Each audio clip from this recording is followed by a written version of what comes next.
Oke ya, saya ingin mengenalkan arti Tritunggal di waktu Arab Pagan ya. Arab Pagan ya.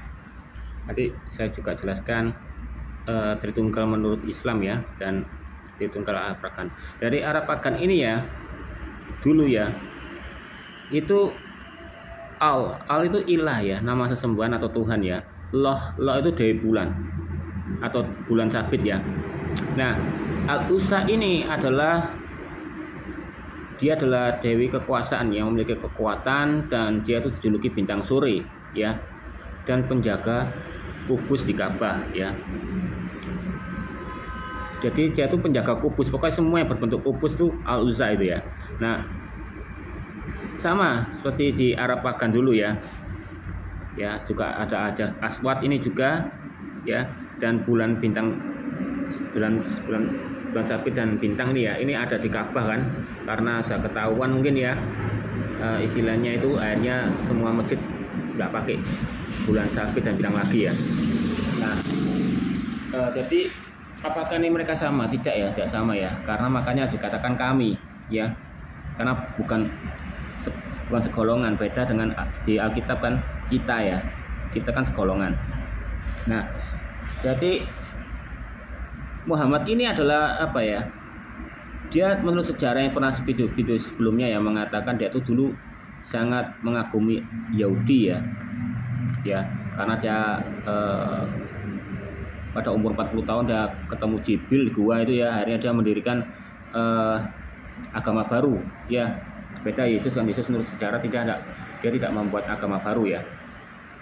Karena Yesus sendiri adalah Injil ya. Jadi orang Yahudi itu tak percaya ya, menurut video saya sebelumnya itu menceritakan tentang sejarawan Yahudi menceritakan Muhammad ya, dia nggak percaya.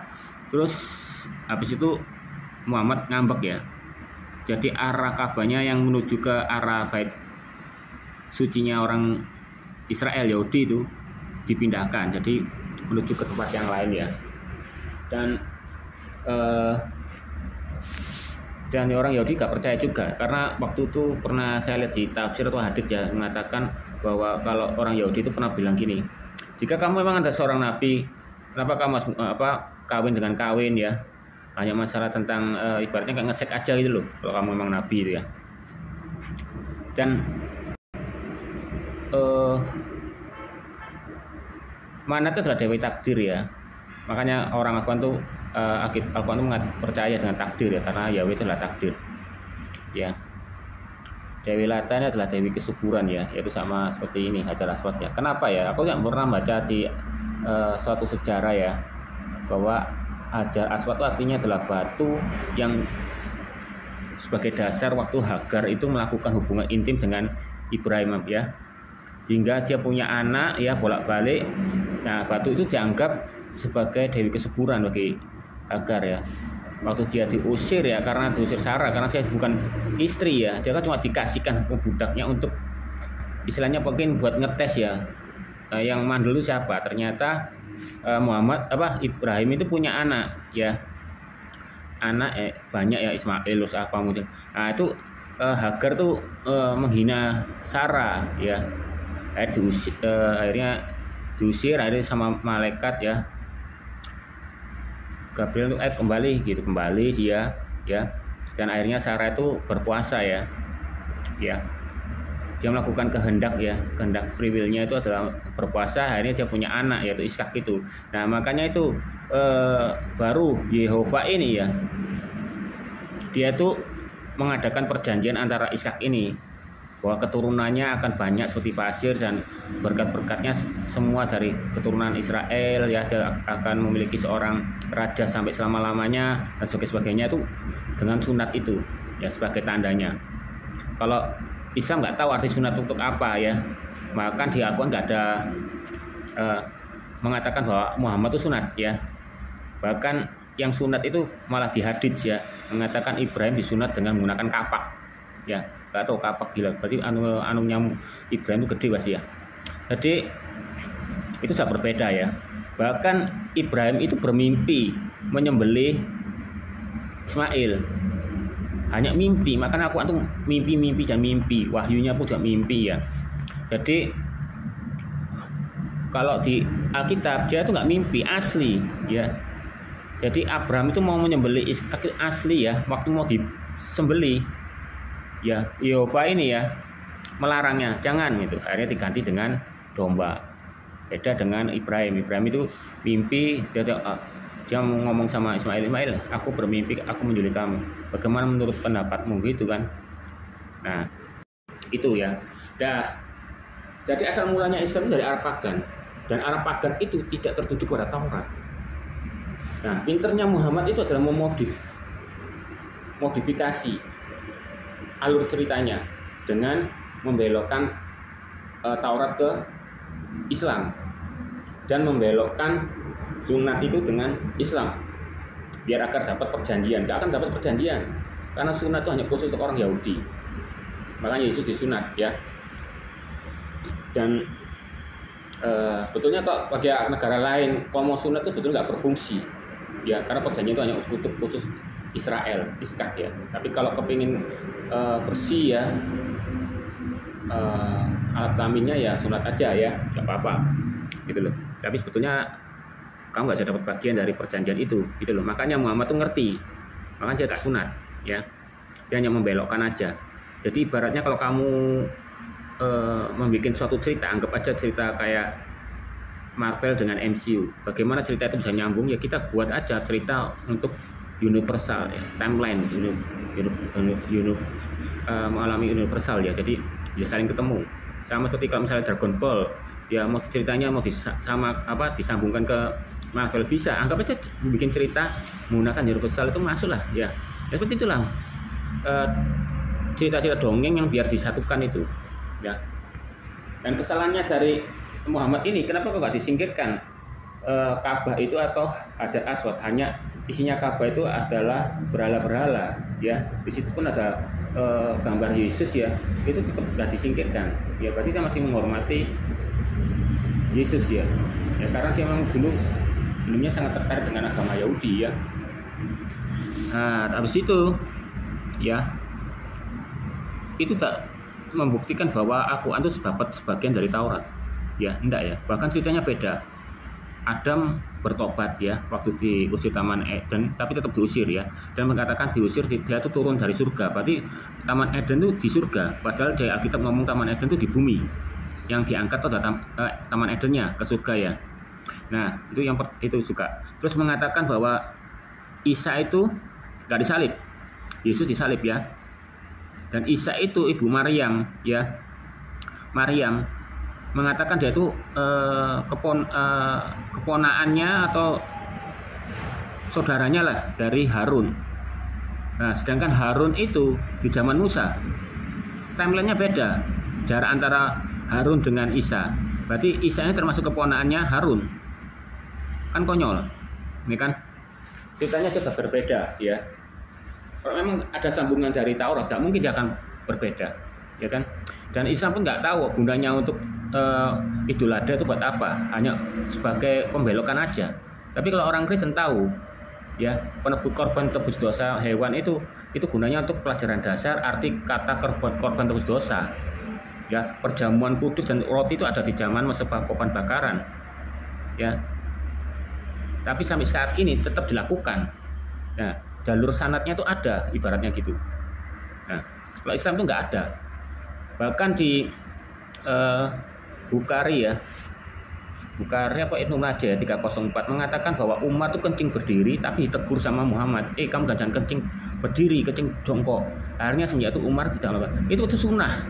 Kenapa nggak diikuti oleh agama Islam ya kan?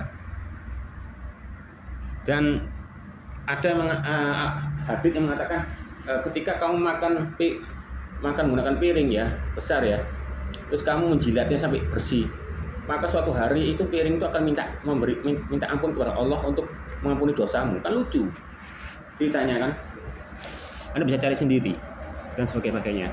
Nah, kita kembali ya yang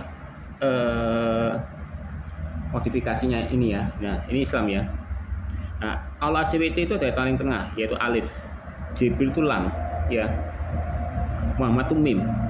Kenapa aku memasukkan al itu ilah, lah itu Dewi Bulan Sabit dan Al-Uzza dan Manat itu tetap ada, karena Muhammad masih memperlakukan dia di dalam Al-Qur'annya dia. Satu contoh di kalam 42 ya atau berapa ya, itu mengatakan ya bahwa betis Allah akan disingkapkan. Itu sudah jelas, gak usah pakai tafsir, gak usah pakai apa, itu maksudnya apa. Dan waktu disingkapkan, orang-orang tidak kuasa untuk menolak, untuk tunduk. Nah, kalau kita tahu zaman dulu ya, betis itu ditunjukkan untuk apa? Memamerkan keseksian. Bagi orang Cina zaman dulu waktu berapa Masehi itu kayak kungfu itu. Orang kalau cewek itu dibuka sepatunya aja kelihatan telapak kakinya aja ya, jempolnya itu merasa ditelanjangi, apalagi disentuh, dia itu merasa diperkosa, sebenarnya gitu loh. Nah,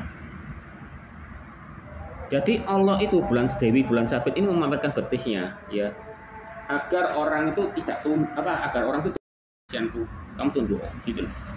Bahkan di Az-Zuriyat ya mengatakan di ayat 1 ya, dia bersumpah demi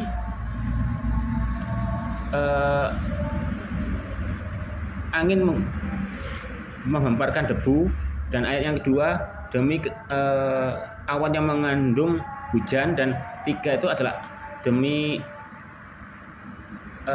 kapal-kapal yang berjalan dengan mudah. Itu aneh tuh. Kenapa kok dia bersumpah demi itu? Saya aku selidiki ya Arabnya ya. Di NU Al-Qur'an ya. Kalau di Sindo sudah dirubah ayat Al-Qur'annya itu Arabnya ya. Di NU itu mengatakan ya, kalau saya Google Translate yang satu itu ya. Itu demi keturunanku ya. Ya. Dan kedua itu awan yang mengandung hujan itu adalah demi kehamilanku yang berat ya. Ketiga itu adalah kapal-kapal yang muda, itu adalah demi yang kulakukan dengan mudah lah, pekerjaan dengan mudah. Jadi kalau digabungkan, jadi Allah tuh bersumpah bahwa itu keturunan-keturunannya ya. Dan kedua itu adalah dia mengalami kehamilan yang berat ya, melahirkan 3 putri itu, tapi dia bisa melakukan hal itu dengan mudah, pekerjaan-pekerjaan Allah itu pada waktu kehamilan itu. Nah, makanya di ayat aku mengatakan bagaimana dia punya anak kalau tidak punya suami. Itu bukan menunjukkan bahwa Allah tidak punya anak. Dia menunjukkan, ini loh, Allah kok punya anak tapi tanpa bersuami, gitu loh. Ibaratnya gitu. Al-Allah ya Al-Uzza, Al-Manat ya, dan Al-Alat itu ya. Berarti 3 putri inilah. Makanya kalau Manat itu adalah Dewi takdir tadi itu kan, dia yang takdir. Makanya Al-Quran itu selalu berbicara tentang takdir ya. Ya, kalau di Alkitab mengatakan free will, kehendak ya. Kamu jadi cowok yang tulen ya silakan, mau jadi cowok banci ya terserah ya. Kamu mau nikah nggak mau nikah terserah lah ya. Hidup-hidupmu gitu loh. Jadi kan manusia itu diberi free will. Jadi kita nggak bukan seperti robot ya. Kalau di Al-Quran ini ya mengatakan Arabnya mengatakan ya Al-Quran ya bahwa Allah itu maha tipu ya. Dia adalah maha tipu yang terbaik ya. Dia berkata kalau di mana ayat Al-Quran ke berapa ya,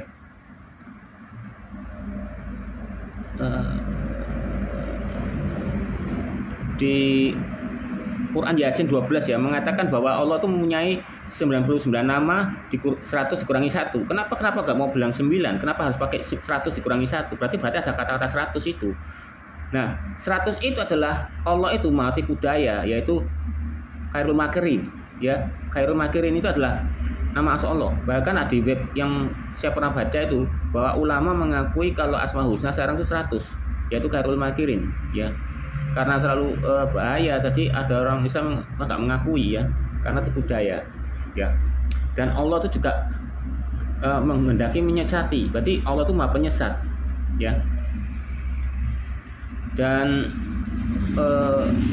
itulah kalau memang kalau di Alkitab mengatakan ya, iblis itu adalah penipu ya, penipu daya ya, dan dia itu penyesat. Makanya Yesus berkata bahwa orang-orang itu akan menikah di surga.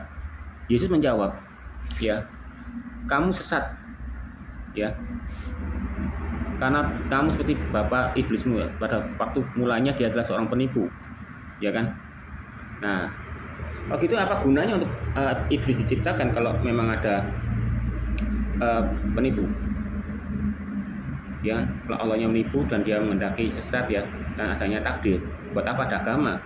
Ya, buat apa orang susah payah ya? Makanya di Al-Quran mempercayai kalau orang Islam itu bisa masuk ke neraka dulu dan ditebus di Bukhari ada ya, ditebus oleh orang Nasrani atau orang Yahudi, baru dia akan ke surga. Loh, orang Yahudinya Yesus sama saja, ya kan? Katanya dia nggak percaya dosa kok ditebus, dosa kok ditanggung. Di situ ada mengatakan itu, kan? Apa yang ditujukan oleh Islam itu harusnya dia itu tertuju pada dirinya sendiri, ya kan? Banyaklah kata-kata hadits yang kocak-kocak dan lucu yang saya masukkan di dalam TikTok ini, mesti di banned ya. Dan Allah pun juga sering lupa. Kadang-kadang aku membaca Al-Quran tuh kadang-kadang atau itu mesti kok seperti perkataannya Muhammad ya. Bahkan ya waktu ini ya Allah ada alif Muhammad mim ya, Jibril lam ya Muhammad mim, dan Zoom aja mengakui bahwa Muhammad itu Allah, ada di videonya dia mengakui ya. Karena bahkan Jibril memanggil baginda. Kalau kita kembalikan ya pada zaman dulu itu ya, Tuhan sama Tuhan itu tidak terpisahkan. Karena bahasa Sanskerta akhirnya terpisahkan antara Tuhan dengan Tuhan, ya kan? Nah, kalau di Yahudi dulu orang kita pakai mikir, ya. Kalau seorang budak membicarakan pemiliknya, pasti dia mengatakan Koryos, ya Tuhan itu kan Koryos ya. Jadi dia membicarakan, oh berarti ini yang pemiliknya adalah seorang manusia, pasti tuannya, gitu loh. Kalau orang yang membicarakan agama, tuannya yaitu adalah Tuhan, pemilik alam semesta dan pemilik agama itu, gitu loh. Kami gara-gara Sanskerta inilah ada jadi dua. Jadi biar apa? Biar mudah antara Tuhan dan antara Tuhan dan Tuhan, gitu loh. Sanskerta itu, ya. Jadi sama seperti Inggris. Inggris itu cinta tuh love, satu tok. Tapi kalau di Indonesia ada cinta dan sayang, ya. Kalau Inggris kita sebagai otak. Kalau kita menciptakan sesuatu, I love Bambang, kita bingung, ini Bambang nih anaknya, bapaknya atau pacarnya. Kalau Indonesia gampang, aku cinta Bambang, oh pasti pacarnya. Aku sayang sama Pak Bambang, oh berarti bapaknya. Itu loh, kok menggunakan bahasa Indonesia yang baik, yang benar ya. Jadi itulah ya, tidak usah dibingungkan ya. Bahkan di Al-Imran 7 ya, bahwa semua Al-Quran ini ya, takwil-takwilnya itu ya, yang hanya mengerti itu hanya Allah aja. Loh, kan aneh. Berarti umat tuh gak perlu tahu terjemahannya ya. Pokoknya percaya aja, imani aja. Makanya orang Islam ngomong menyindir orang Kristen imani. Kebanyakan imani itu yang dipakai itu adalah umat muslim sendiri. Bahkan di Muslim 50 mengatakan malu adalah sebagian dari iman. Jadi orang Islam nggak perlu malu, ya kan? Nah, sama seperti kayak ini apa? Al-Jumu'ah ya, Al-Jumu'ah Al-Quran ayat 2 ya. Dialah yang mengutus rasul ya kepada kaum yang buta huruf ya, dari kalangan mereka sendiri. Dialah itu siapa?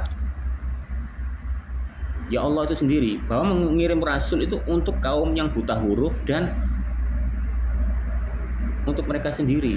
Jadi kamu nggak perlu menanyakan nabi atau siapapun tentang masa Al-Quran, itu kamu sudah dianggap kafir. Kamu dianggap gak percaya dengan nabinya dan kamu gak percaya dengan Al-Quran, itu kafir, gitu loh. Jadi asalnya percaya isi mane aja lah, jangan tahu artinya, jangan tahu terjemahannya. Makanya itu kan lucu, ya kan? Bagaimana kita bisa memahami agama kalau tidak tahu arti sebenarnya? Ibaratnya kamu nyanyikan lagu barat tapi nggak tahu lagu artinya. Bahkan ada orang Indonesia nyanyi ya, lagu barat itu lagu kesedihan, tapi dinyanyikan lagu sukacita, kan lucu, ya kan? Bahkan di surat Al-Anfal 12 mengatakan Allah memberikan rasa takut kepada orang-orang kafir. Berarti Allah itu adalah memberikan rasa takut. Kalau kita ketahui di Alkitab mengatakan jika kamu jaga dosamu diampuni, ya, dan iblis itu tak akan diam, dia akan memberikan rasa takut. Kamu dulu seorang pembunuh, kamu ya, itulah rasa-rasa takut itu timbul. Itu yang siapa penyebabnya? Itu dari semua dari iblis. Itulah kita, ya. Dan di banyaklah ada yang Al-Quran mengatakan ya, di surat berapa ya? Itu mengatakan ya, siapa yang berkata kamu masuk surga, belum nyata Allah melihat kamu dalam keadaan jihad. Ada orang Islam, jihad itu waktu perang. Loh, jangan salah dulu. Kita pahami bahasanya dulu. Serangilah orang kafir itu. Kafir itu apa? Status. Beda dengan Alkitab. Serangilah orang Kanaan itu, ya, Filistin itu, bukan Palestina loh. Filistin itu bukan Palestina. Filistin itu orang Eropa. Kalau perang itu pakai baju zirah terus ada sapunya itu orang Eropa ya. Kalau Filistin nggak punya itu. Dan Filistin itu orang kerja keras, ya nggak malas seperti orang Arab ya. Kalau Palestina itu keturunan dari Arab. Dia itu sama-sama bukan orang pribumi, hanya orang pendatang. Ya nggak punya tanah dia. Nah, Filistin itu badannya besar-besar, raksasa ya kebanyakan ya, besar-besar. Soalnya apa? Dia juga, tapi sayangnya umurnya sedikit kecil ya, karena dia itu suka kawin saudara. Dan orang Eropa itu besar-besar, ya, nggak kayak orang Arab kecil-kecil ya. Cuma anunya dia besar. Nah, itu kita itu beda, ya. Dan di apa? Dan di Ali Imran 28 ya, Allah menyuruh jangan menjadikan orang kafir itu berpemimpin. Loh, status itu. Kalau kita kan serangilah orang Kanaan itu. Berarti kan negara. Berarti waktu perang. Kalau kafir itu status. Meskipun Muhammad mati, ya.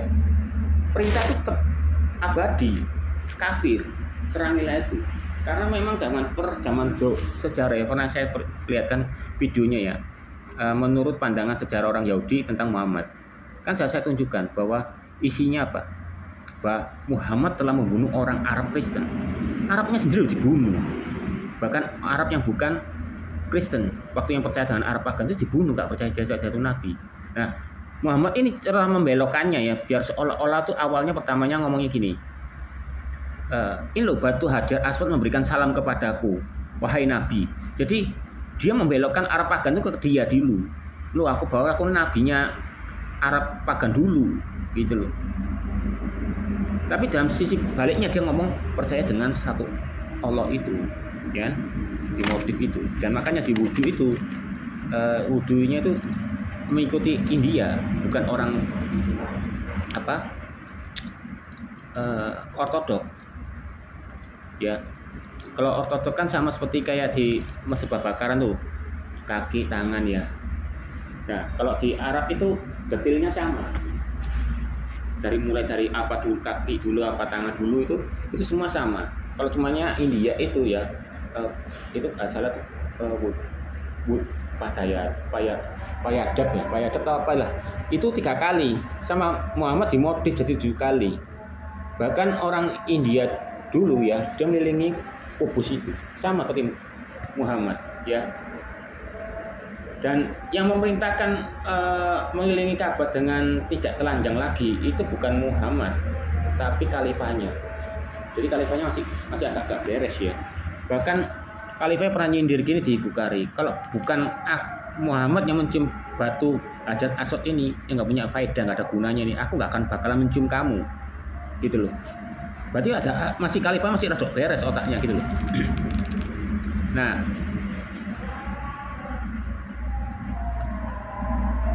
itulah ya yang mengatakan bahwa Arab pagan itu tidak dilepaskan oleh Muhammad itu tadi. Biar apa?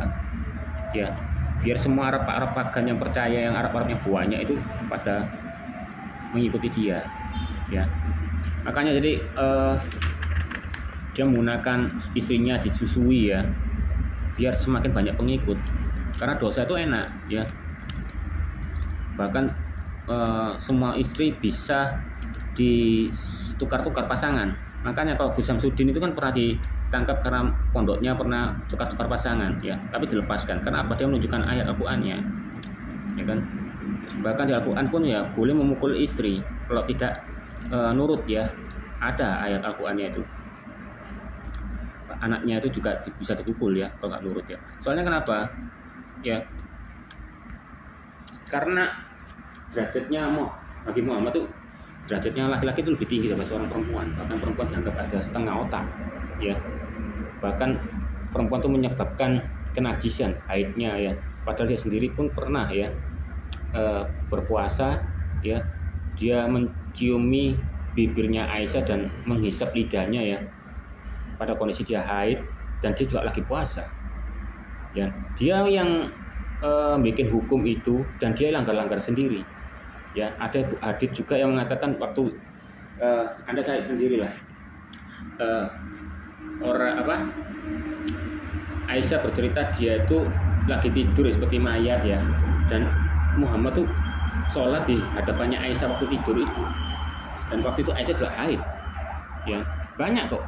Ada juga yang hadits yang mengatakan bahwa Muhammad tuh pernah ya menggauli istrinya dalam keadaan haid ya.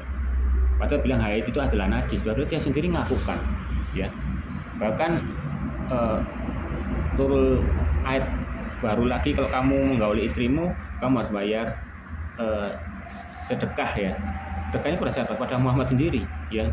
Yang paling lucu yang saya bayar hadits ya, hadits yang mengenai zakat ya. Di situ ada orang perempuan yang pakai gelang-gelang emas ya. Apakah kamu ingin memberikan gelangmu emasmu itu buat zakat? Zakat itu buat pribadinya Muhammad aslinya. Enggak mau. Apakah kamu ingin kalau kamu memakai gelang-gelang neraka? Ditakut-takuti gitu. Akhirnya apa? Dia melempar. Berarti apa? Dia nggak ikhlas kelempar ke tempat anunya zakat itu. Bahkan dia ada hadits mengatakan jika kamu ingin menyenangkan istrimu atau siapa, gunakanlah perak. Jadi emas itu khusus untuk zakat, untuk Muhammad itu sendiri. Nah itu, ya kan? Akal busuknya ya. Bahkan di Muslim 4717 ya, Allah boleh ya orang itu berdusta. Berdusta itu boleh hanya untuk khusus waktu perang ya, sama untuk mendamaikan pihak-pihak orang bertikai. Jadi ada orang yang saling tukaran ya, kamu boleh berbohong, boleh berdusta kayak iblis itu. Bahkan kamu bisa membohongi suami dan istrimu ya. Nah, kalau di Alkitab ngomong jangan kamu berbohong, katakan iya dan tidak. Bahkan jangan bersumpah ya. Sumpah itu ya, kita ngomong sumpah itu mengikat apa? Berhala. Yang ada yang kamu jadikan sumpah. Kalau misalnya kamu sumpah demi batu, ya batu itu kan jadi berhala bagi kamu. Itu. Jadi kamu sumpah demi kambing, berarti kambing itu berhala. Nah, di Al-Quran itu banyak Allah itu bersumpah ya, demi ciptaannya, demi siapapun gitu dia bersumpah, ya kan? Nah, beda. Makanya orang Islam menyamakan Alkitab, gak mungkin sama. Jadi jangan dibuat pengajian atau membeda-bedakan, percuma, beda-beda ya. Dan pengajarnya juga beda ya. Itu aja ada yang pernah ya saya lihat di live-nya orang ya. Berarti kamu boleh bohongi istrimu. Oh, gak apa-apa bohongi kebaikan ya, misalnya makanannya nggak enak. Dia menjadikan contoh-contoh makanannya nggak enak, makanan pedas ya. Jangan jadi contohkan itu. Jangan diperkecilkan. Ganti kalau misalnya kamu ya selingkuh ya, poligami, berarti boleh dong. Nggak ada ceritanya poligami itu tanpa selingkuh, nggak mungkin. Masa tiba-tiba ya orang nggak kenal, kamu tadi poligami sama aku, yuk ya aku mau. Daripada aku jomblo, nggak ada gitu. Pasti perkenalan dulu, selingkuh dulu ya, berapa bulan. Kalau bagus ya nggak jatuh dalam ngesek, kalau jelek ya ngesek, podenya najis ya, belum nikah sudah melakukan hubungan seksual. Nah itulah pekerjaan setan itu dibikin jadi bagus. Seperti Indonesia nih ya, WTS ya, pelacur diganti WTS, wanita termasuk susila, lebih enak, lebih bagus. Nah, korupsi, wah, padahal maling ya maling, dia nggak mau dipanggil maling tapi korupsi kita keren. Nah gitulah pekerjaan-pekerjaan jahat yang dibikin bagus sih ya. Namanya bohong itu nggak ada bohong kebaikan ya. Makanya kalau kita melakukan sesuatu itu lebih enak dikritik ya. Kritik itu membangun ya. Ini kasinan, nah, jujur gitu, jangan bohong ya. Dan kita nggak boleh mengatakan bohong ya, katakan ya iya amin. Memang kejujuran itu menyakitkan ya. Islam itu nggak suka di jujur ya.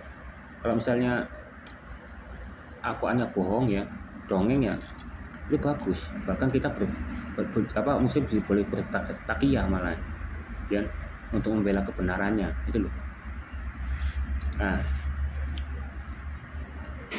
bahkan ceritanya juga ya di Bukhari 269 mengatakan Musa itu tidak mau mandi bersama karena dia malu karena kena penyakit hernia.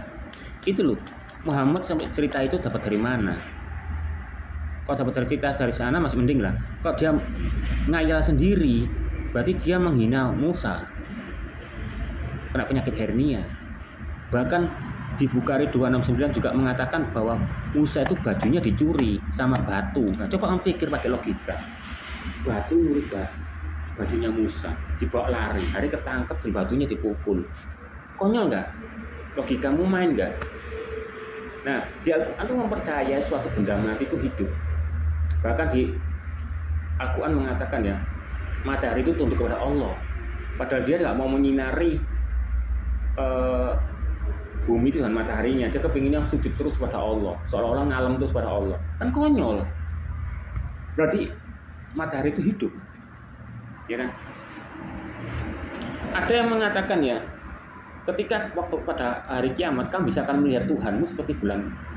Loh, kenapa pakai bulan? Iya. Oh, biar kelihatan nyata seperti bulan. Kenapa bulan? Dia mengatakan bulan. Semua tertuju pada bulan. Berarti dia mempercayai bulan sabit ini adalah Allah itu. Dari bulan sabit itu, ya kan? Yang pamer baptis itu, ya. Beda dengan Alkitab. Bagaimana aku bisa melihat Bapa? Loh, sekian lama kamu denganku, kamu berkata seperti apa Bapa? Kamu lihat Bapa, kamu lihat aku, kamu lihat Bapa. Kamu lihat Bapa, lihat aku. Nah, itu loh membedakannya ya. Kalau Islam enggak sama. Bahkan ya di surga waktu dikumpulkan kan di surga golongan.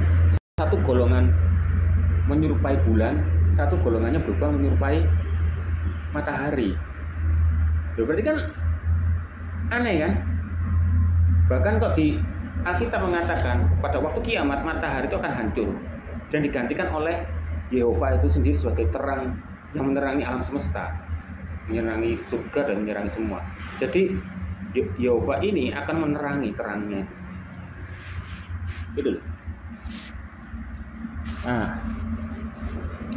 makanya kita tuh harus menyelidiki sesuatu menurut sejarah agama ini ya.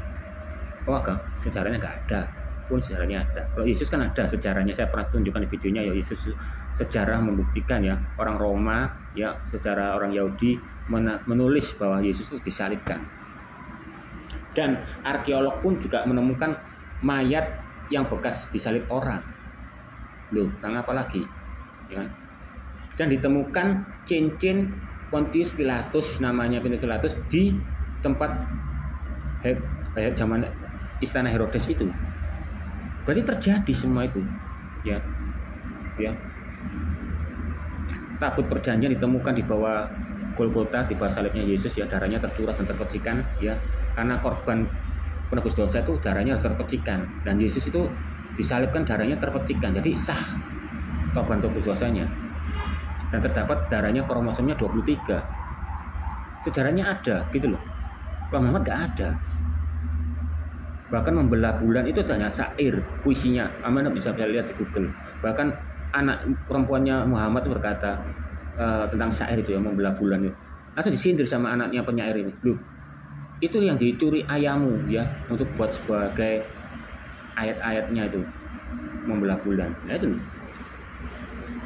Bahkan bulan itu ya cuma seluruh berapa meter gitu aja, nggak sampai separuh, apalagi seluruh. Itu dianggap sama orang Islam itu pernah terjadi terbelah. Padahal itu hanya selulit ya, nggak sampai separuh bulan, hanya berapa meter sudah pernah terbelah, kan lucu. Yang mengatakan bumi itu datar hanya orang Islam, karena bumi itu adalah hamparan. Hamparan itu lonjong gundulmu. Wong Bukhari aja menulis ya, hadis-hadis menulis. Bilal menghamparkan kainnya untuk meminta kolektor. Jadi untuk orang-orang waktu Muhammad selesai khotbah ya di Jumat itu ya, dia suruh semua wanita kolektor, banyak yang gelang dan semua ya di sapu tangannya Bilal. Bilal itu adalah mantan PSK ya, budak dan mantan PSK yang dijadikan Muhammad itu ya sekretarisnya, bendaranya. Kalau Yudas itu bendaranya Yesus ya, dan dia orang biasa ya, bukan orang jahat ya. Kalau Bilal ini adalah wanita budak dan mantan PSK, dan dia pun juga wanita pertama yang mengumandangkan masjid azan di masjid itu. Dia wanita pertama gitu. Nah, dari situ aja sudah beda ya. Tidak terlepas dari kata-kata yang jorok-jorok, yang kotor-kotor. Gitu. Ada orang Kristen bilang, oh ini Lot ini meniduri anaknya. Bukan tiduri kok, anaknya sendiri yang ngasih anggur itu ambil mabuk ya. Akhirnya dia meneruskan keturunannya. Karena pada satu Sodom dan Gomora itu ya, dia ingin meneruskan keturunannya dari Lot itu. Kan bukan Abrahamnya sendiri yang melakukan. Nah, keturunan Yesus kan dari Abraham, bukan turunan dari Lot. Beda ya. Nah, Ismail kan keturunannya dari apa? Dari budak Mesir, ya penyembah berhala. Beda, gitu loh. Kalau Yesus kan dari Iskak, Israel.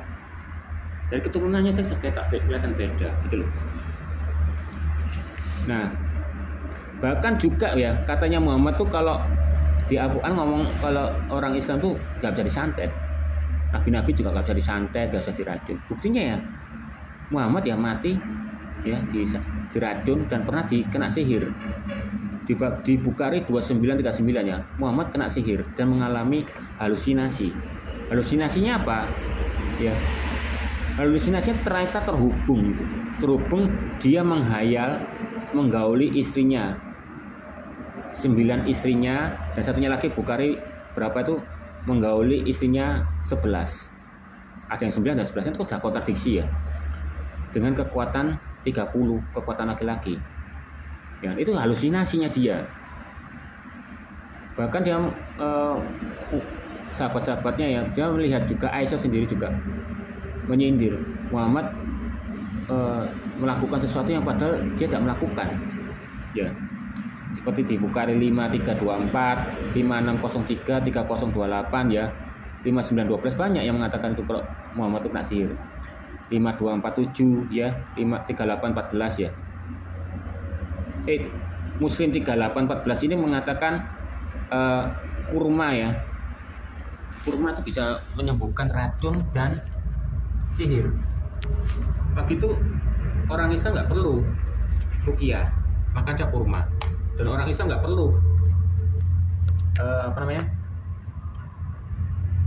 bentar ya, ini mau hampir habis ya.